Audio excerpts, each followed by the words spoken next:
All right, everyone, we have Coach Flores here. Please go ahead and raise your hand and we can start with questions. We'll go to Barry. Hi, Brian. I know you have another game this week, and you're probably not prepared to do an autopsy of the season as of yet, but just wanted your initial thoughts about what you were feeling when you found out last night that the playoffs were no longer a possibility. Disappointment. I think look, you're in the wrong business if you're not disappointed by that. So, yeah, I mean that's probably the disappointment, and for our team, for the people in the building, for our players, coaches, support staff. It's everyone works really hard, and they put a lot into this. So, yeah, definitely disappointing. And as I said, I know you obviously don't want to dissect the season yet, but just an overview on a particular thing that you've ranked bottom third of the league in all season, and that's points. Do you think part of the issue is you simply don't score enough points offensively as a team? Again, I'm not right now. The kind of focus is to make the corrections from last night and really get started on our next opponent, which is obviously a very good opponent in the Patriots. Look, you got to score points, to win games. You got to have more points than the opposition. So that's always something that's at the top of the priority list. And we got to do a better job from that standpoint. That starts with me. Thank you. David. Hey, Coach. After facing Mac Jones in the opener, how have you seen him grow from then to now as you get started in preparation this week? Yeah, he's done a great job for him. Good command of the offense. I think they play well together as a team. Balance, run, pass. They do a good job defensively. Do a good job in the kicking game. So it's a very good team. And he's done a nice job for them. Daniel.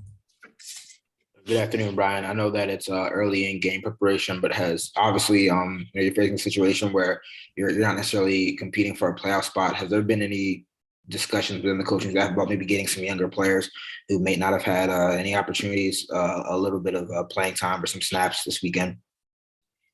No, we were really kind of focused on making the corrections from yesterday and getting the beginning preparations for this game. We always have conversations about who's going to play, how much. So those conversations will be had. But we're always going to try to put our players in the best position to have success, and our team in the best position to have success. Thank you. Ruthie. Hey, Flo, good afternoon. I was just wondering if you could share with us maybe your message to the team this morning, just following the loss and a lot of disappointment, I'm sure, in the building. Yeah, I mean, it's a tough loss. I know they're all disappointed. I think, it's there's a lot of emotions that come with, being eliminated. And I think it's easy to go and lament all those feelings, and the hard thing to do is to kind of pick yourself back up and move on to the next challenge, which we need to do. So that was the message. I think they took to that, and we'll make the corrections today, and I'm sure we'll be out there Wednesday with great energy and excited to go out there and compete.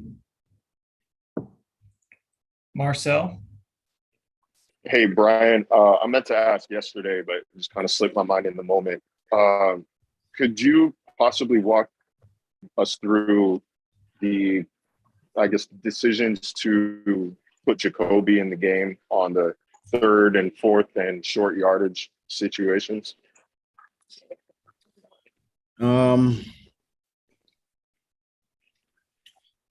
I think it's so Jacoby's gone in there in those instances, really pretty much throughout the year. He's kind of been a sneak quarterback, and felt like it was an opportunity to push the ball down the field. So it feels like, and I don't want you to, divulge your game plans because there's obviously still a game left, but it feels like the past several instances of him going in the game usually end up in either like the pass attempts like we saw yesterday or him trying to get around the edge. Is that more you guys trying to keep defenses off guard by not just, sending him up the middle automatically every time he's in the game? Yeah, I would say so. I think it's a little bit of, you think it's a sneak, we do something else. Think it's not a sneak, we try to sneak it. That, and then I'm sorry for. What's that? Go ahead. I'm sorry. Go ahead. No, that's pretty much it. Okay, and then I'm sorry for dominating questions here, but is there ever a thought to sending Tua around the edge or just trying to pick those short yards up at Tua? Yeah, I think we've done that throughout this course of the season as well. He snuck it, and he's also throw some of those dash passes to his left. So I think we've done both if you kind of look at it. Travis? Hey, good afternoon, Coach. Just looking over Jalen Waddle's stat line from yesterday, he had a dip in targets, receptions, yards, everything from what he's been doing the last couple of months. I was just curious, now you've had a chance to watch the tape, what they did to take him away from the game, and if there's anything he can learn from how the Titans attacked him yesterday. I mean, they did a nice job. There was some double coverage. There was, obviously they had paid a lot of attention to him. We missed him on a couple throws. So, a combination of all those things, was the reason for a little bit of the dip. But, I thought he, made the, one nice catch there in the fourth quarter. Put us in position. We just couldn't finish the drive off. Thanks, Coach. David? Hey, Coach. I guess it's been 3 weeks since Malcolm Brown has returned to practice. So you got a decision to make there. What will you do with him? Yeah, we'll talk through that and make the decision we feel is best for the team. And, I'll talk to our staff about that here tonight, tomorrow, and we'll do what's best for the team. And are there any guys on the practice squad that you may consider, using a final elevation to get a good look at here in this finale? Potentially. Again, we'll have those conversations on the roster, which will include the practice squad and any guys coming off of, who could potentially come off of the IR and playing the game. So we'll look at it all and try to get the best 48 to the game. Barry? I was going to ask you if there was any thought in retrospect to wishing that you had used Duke Johnson a little bit more in the second half on runs. I know it's very difficult when you're trailing to get the running game going in the second half of a game, but was that a thought you had at all after the game? Yeah, I mean, we did, Duke, I thought, ran the ball well in the first half. Probably could have stuck a few more runs in there. But, when you're down, you want to try to get back into the game and try to create some other plays, which we missed on some of those other plays. We had guys open as well. So look, we just didn't execute across the board, offensively, defensively, or in the kicking game, and we didn't get the result we wanted.